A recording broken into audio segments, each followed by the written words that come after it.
امریکہ کے صدر Donald Trump اسلام آباد کا دورہ کر سکتے ہیں۔ ریپبلکن رہنما ساجد طارڑ کہتے ہیں واشنگٹن میں صدر ٹرمپ کے دورہ پاکستان کی 6 مگویاں ہو رہی ہیں۔ صدر ٹرمپ ایرانی وفد سے ملاقات کر کے اسلام آباد معاہدے کو حتمی شکل دے سکتے ہیں۔ امریکی میڈیا کے مطابق ثالث سرگرم اور پس پردہ رابطے جاری ہیں۔ واشنگٹن اور تہران میں جلد مذاکرات کے ایک اور دور کا امکان۔ CNN کے مطابق ایران کے ساتھ دوبارہ ملاقات کے لیے ممکنہ تاریخوں اور مقامات پر غور جاری ہے۔ اسلام آباد میں ایران سے مذاکرات میں کافی پیش رفت ہوئی ہے۔ تہران کو ایٹمی مواد ملک سے باہر بھیجنا ہوگا، یورینیم افزودگی کی صلاحیت مکمل ختم کرنا ہوگی۔ اس بات کی یقین دہانی بھی کرائے کہ ایٹمی ہتھیار نہیں بنائے گا۔ بات چیت کے دوسرے راؤنڈ کا انحصار ایران پر ہے۔ نائب امریکی صدر JD وینس کا فاکس نیوز کو انٹرویو، کہا امید ہے کہ ایران آبنائے ہرمز کھولنے کے لیے پیش رفت کرے گا۔ نائب امریکی صدر کی جانب سے مصالحت کاری پر وزیر اعظم پاکستان اور فیلڈ مارشل کی تعریف، کہا دونوں نے حقیقی مدبرانہ قیادت کا مظاہرہ کیا۔ پاکستان کی کوششوں سے ایران اور امریکہ کے درمیان طویل عرصے سے براہ راست مذاکرات ممکن ہوئے۔ آبدہ ہرمز کی ناکہ بندی کا معاملہ کشیدہ ہونے پر ثالث سرگرم، دھمکیوں کے باوجود پس پردہ رابطے جاری۔ ایران اور امریکہ کے درمیان امن کی امیدیں برقرار۔ واشنگٹن اور تہران میں جلد مذاکرات کے ایک اور دور کا امکان۔ امریکی عہدیدار کے مطابق امریکہ اور ایران دونوں ہی مسئلے کا سفارتی حل چاہتے ہیں۔ CNN کے مطابق ایران کے ساتھ دوبارہ ملاقات کے لیے ممکنہ تاریخوں اور مقامات پر غور جاری ہے۔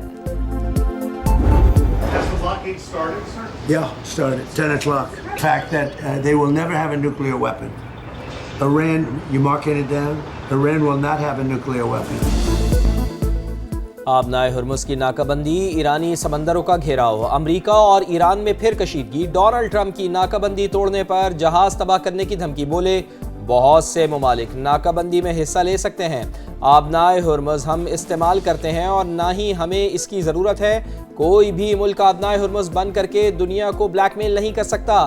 تیل لوڈ کرنے کے لیے ٹینکر اور جہاز اب امریکہ آ رہے ہیں۔ صدر ڈونلڈ ٹرمپ نے کہا بہت سے نکات پر سمجھوتا ہو چکا، یورینیم کے معاملے پر اتفاق نہ ہو سکا۔ تہران کسی صورت جوہری ہتھیار نہیں رکھ سکتا۔ آج کچھ صحیح لوگوں نے مذاکرات کے لیے ہم سے رابطہ کیا۔ امریکہ کا محاصرہ آبنائے ہرمز کے مشرق میں خلیج عمان اور بحیرہ عرب تک نافذ۔ ممنوع علاقے میں آنے والے جہاز کا رخ موڑ دیں ورنہ قبضے میں لے لیں گے۔ امریکہ کا اعلان، فوجی حکام کے مطابق کسی بھی پرچم کا جہاز ہو، احکامات سب پر لاگو ہوں گے۔ غیر جانبدار جہاز اب بھی تلاشی اور معائنے کے بعد سفر جاری رکھ سکتے ہیں۔ جو جہاز ایران نہ جا رہا ہو یا ایران سے نہ نکلا ہو وہ گزر سکتا ہے۔ آبنائے ہرمز اور بحیرہ عمان میں فوجی مداخلت ناکام ہوگی۔ امریکہ پہلے بھی خالی ہاتھ بھاگا تھا، اب بھی ایسا ہی ہوگا۔ ایرانی بندرگاہوں کو خطرہ ہوا تو کوئی بندرگاہ محفوظ نہیں رہے گی۔ ایران کی وارننگ، جہازوں کی نقل و حرکت پر پابندیاں بحری قزاقی کے مترادف قرار۔ حکام کے مطابق باب المندب کے لیے کی جانے والی تمام تر کوششیں ناکام ہو چکی۔ کیا غیر قانونی جنگ عالمی معیشت سے انتقام لے کر جیتی جا سکتی ہے؟ آبنائے ہرمز کی ناکہ بندی سے عالمی توانائی کی صورتحال سنگین ہونے کا خدشہ ہے۔ آبنائے ہرمز پر ہمارا کنٹرول ہے، آزمایا گیا تو کسی بھی غلطی پر بڑے رد عمل کا سامنا کرنا پڑے گا۔ فوجی جہاز قریب آئے تو سخت ایکشن لیں گے۔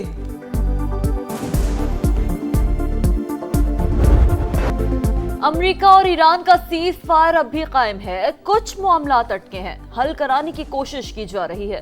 وزیر اعظم اسلام آباد مذاکرات کے ثمرات ضائع ہونے سے بچانے کے لیے متحرک، پول کا کردار جاری رکھنے کا عزم، مستقل امن کے لیے سفارتی کوششیں تیز کرنے کا فیصلہ۔ کابینہ اجلاس سے خطاب میں کہا پہلی بار امریکی اور ایرانی وفود ایک ساتھ بیٹھے، دونوں ممالک میں بلا واسطہ بات چیت ہوئی۔ ایسی عزت تاریخ میں کسی کو ملتی ہے۔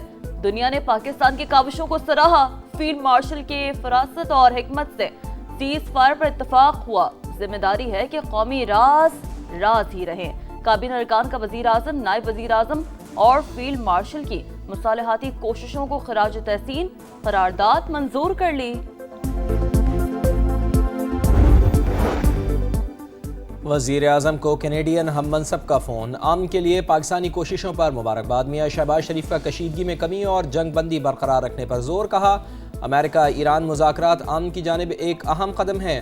پاکستانی علاقائی امن و استحکام کی جانب بامانی پیش رفت کے لیے کوششیں جاری رکھے گا۔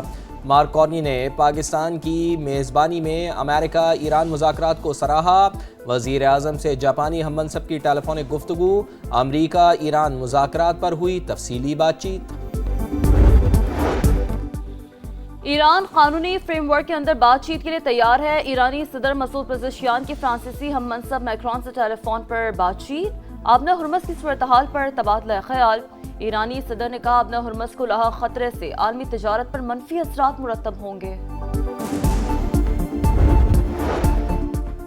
جتنا مرضی دباؤ ڈال لیں، جنگ میں شامل نہیں ہوں گے، برطانیہ کا امریکہ کو واضح پیغام۔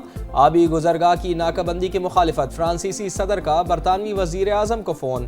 آبنائے ہرمز میں سمندری آمد و رفت کی بحالی کے لیے پرامن مشن تشکیل دینے کی تجویز۔ رواں ہفتے سربراہی اجلاس بلانے کا اعلان۔ پارلیمنٹ سے خطاب میں وزیر اعظم بولے، آبنائے ہرمز کو دوبارہ کھولنے کے لیے ابھی بہت کام باقی ہے، شراکت داروں کے ساتھ مل کر بحری راستوں کے تحفظ کے لیے کردار ادا کریں گے۔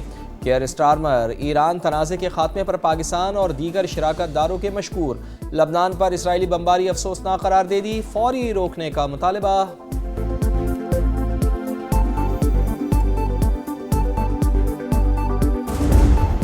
آبنہ ہرمز کی ناکہ بندی، عالمی برادری نے امریکی اقدام کی مخالفت کر دی۔ چین کا فریقین کو تحمل کا مشورہ، جنگ بندی برقرار رکھنے کی بھی امید لگا لی۔ آبی راستے کو محفوظ، مستحکم اور بلا رکاوٹ رکھنا بین الاقوامی برادری کا مشترکہ مفاد قرار۔ روس کو ایرانی بندرگاہوں کی ناکہ بندی سے عالمی معیشت متاثر ہونے کا خدشہ۔ صدارتی ترجمان کے مطابق آبی راستہ بند کرنے سے متعلق ٹرمپ کا پلان واضح نہیں۔ یورپی کمیشن کا آزادانہ جہاز رانی کی ضرورت پر زور۔ ترک وزیر خارجہ کی آبنہ ہرمز کھولنے کے لیے سفارتکاری کی تجویز۔ آسٹریلیا کی ناکہ بندی کے لیے امریکی رابطے کی تردید۔ اسپین نے امریکہ کی آبنہ ہرمز کی ناکہ بندی کی دھمکی بے معنی قرار دے دی۔ جرمن وزیر خارجہ کا کہنا ہے عالمی قوانین کے تحت آبنہ ہرمز کھلی رہنی چاہیے، دنیا کو توانائی بحران سے بچنے کے لیے اقدامات کیے جائیں۔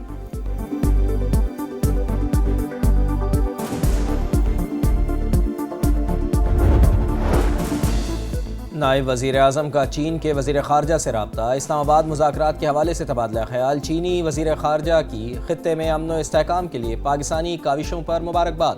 پاکستان کے تعمیری سفارتی کردار کے لیے چین کی مسلسل حمایت کا اعادہ۔ اسحاق ڈار چینی سفیر سے بھی ملے۔ نائب وزیر اعظم کا برطانوی وزیر خارجہ کو بھی فون۔ جنگ بندی پر عمل درآمد کرنے کی ضرورت پر زور دے گا۔ دیر پا امن کے لیے مذاکرات اور سفارتکاری کے مسلسل عزم کا اعادہ۔ برطانوی وزیر خارجہ نے پاکستان کے تعمیری کردار کو سراہا۔ آسیان ممالک کے وزرائے خارجہ کا امریکہ ایران مذاکرات کا خیر مقدم، پاکستان کی کاوشوں کو خوب سراہا۔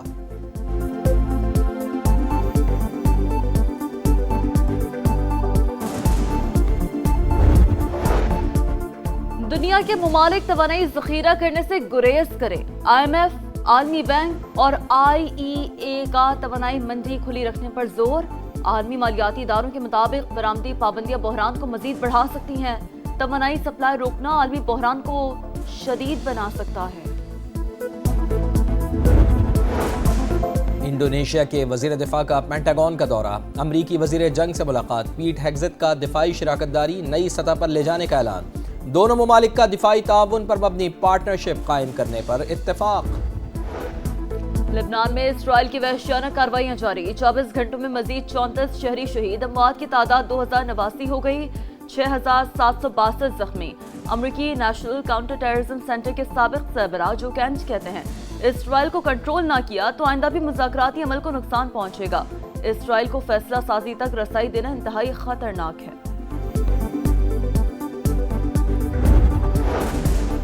امن کا مشورہ دینے پر ڈونلڈ ٹرمپ پوپ لیو پر برہم۔ کمزور اور خطرناک ترین شخصیت قرار دے دیا۔ کہا پوپ قانون اور امن و امان کے معاملات میں غلط ہیں، معافی نہیں مانگوں گا، ہمیں ایسا پوپ نہیں چاہیے۔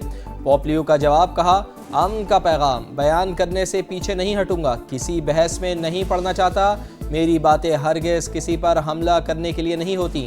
ایرانی صدر نے پوپ لیو کی توہین کی مذمت کر دی۔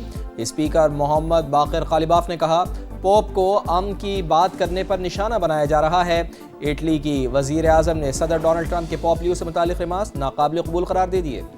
شمالی کوریا کا ایک اور میزائل تجربہ، جنگی جہاز سے 2 کروز اور 1 اینٹی شپ میزائل فائر کیے۔ سرکاری ٹی وی نے تصاویر جاری کر دی۔ تجربات کا مقصد جدید ہتھیاروں کے نظام، کمانڈ اینڈ کنٹرول سسٹم اور نیویگیشن کی صلاحیتوں کو جانچنا تھا۔ کراچی کے علاقے ناظم آباد میں ٹریلر کی ٹکر سے 2 بہنیں جاں بحق، پولیس نے ڈرائیور کو گرفتار کر کے ٹریلر کو تحویل میں لے لیا۔ لاہور کے علاقے ڈیفنس بی میں کار کی ٹکر سے 3 سال کا بچہ جاں بحق، عبدالہادی گرین بیلٹ سے بھاگتا ہوا اچانک سڑک پر آ گیا۔ پولیس نے ڈرائیور کو گرفتار کر لیا، قانونی کارروائی جاری۔ سندھ سولر پروجیکٹ میں اربوں روپے کی مبینہ کرپشن، منصوبے میں 17 سے زائد جعلی امپورٹ ڈکلیریشن دیے گئے۔ نیب کا اہم شواہد ملنے کا دعویٰ۔ پروجیکٹ ذمہ داران محفوظ قاضی، مدثر قاضی، جعفر خواجہ اور اون خواجہ کو طلب کر لیا۔ ایک ملزم کا بیان بھی قلم بند، کیس میں کچھ گرفتاریوں کا بھی امکان۔ نجی میڈیکل کالجز میں داخلے نہ ہونے پر میرٹ میں کمی کی اجازت۔ سما کی خبر پر محکمہ صحت پنجاب کا action, P M D C کو مراسلہ لکھ دیا۔ میرٹ کی کمی پر شدید تحفظات کا اظہار، داخلے کم ہونے کی وجہ زیادہ فیس قرار، کہا میرٹ میں کمی کی کوئی معقول وجہ موجود نہیں، اہل امیدواروں کی بڑی تعداد موجود ہے۔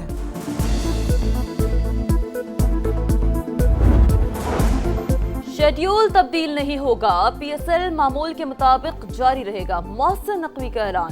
وزیر اعظم سے شائقین کو اسٹیڈیم آنے کی اجازت کی درخواست کا عندیہ، کہا شائقین کی اسٹیڈیم آمد کا فیصلہ حالات دیکھ کر کیا جائے گا، ان حالات میں پی ایس ایل کرانا کامیابی ہے۔ پی ایس ایل 11 میں پشاور زلمی ناقابل شکست، ملتان سلطانز کو 24 رن سے ہرا کر 5ویں کامیابی حاصل کر لی۔ 197 رنز کے تعاقب میں ملتان کی ٹیم 172 رنز ہی بنا سکی۔ اسٹیو اسمتھ 31، فلپی 32 اور شان مسعود 35 رنز بنا کر نمایاں۔ سفیان مقیم کی 3 وکٹیں، پشاور کی 11 پوائنٹس کے ساتھ پہلی پوزیشن مستحکم۔ اور آئی سی سی نے خزانوں کے منہ کھول دیے، ویمنز ٹی20 ورلڈ کپ کی انعامی رقم میں اضافہ، میگا ایونٹ کے لیے $87,64,000 کی پرائز منی کا اعلان، چیمپئن کو $23,40,000 ملیں گے، رنرز اپ کے حصے میں $11,70,000 آئیں گے۔ ویمنز ٹی20 ورلڈ کپ کا میلہ 12 جون سے انگلینڈ میں سجے گا، ٹرافی ٹور کا آغاز ہو گیا۔